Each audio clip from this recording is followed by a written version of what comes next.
बिस्मिल्लाहिर्रहमानिर्रहीम। नाज़रीन मैं मुजाहिद शाकिर सरगाना।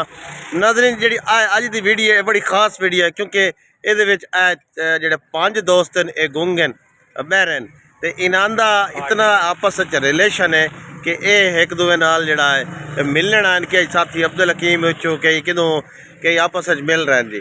ये तुसी वेख सकते हो कि किस तरह इन्हां दा आपस प्यार मुहब्बत उनस है। एक दूए आते इन्हें सलाम किया, एक दूसरी दावत करें देन।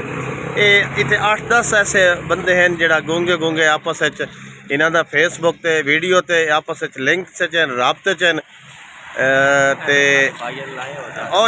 जड़ा भाई है ना ये अब्दुल हकीम तो हैं जी। ये भाई अब्दुल हकीम तो गूंगे भैरन, ये भाई भी अब्दुल हकीम तो हैं ते सिलाई का काम करें देन। सिलाई का काम ये भाई इतने गाय मज्जी शजी रखी हुई इन्ना तुसी भी ये भी सिलाई का काम करें दें। तुसी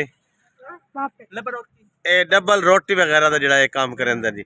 माशाल्लाह सारे जोड़ा मेहनत कर रहे हैं अपना अपना काम कर रहे हैं। इन्ना मजबूरी नहीं बनाया, इन्ना अपनी जोड़े गूंगे बहरे होवन दे तो बाद भी इन्ना जोड़ा हक हलाल की जी मेहनत है उन्होंने जारी रखे हुआ। तो मजीद जोड़ा असा इन्होंने सलाम करे सा। अगर तुहानू वीडियो अच्छी लगे तो लाइक कमेंट शेयर जरूर करे।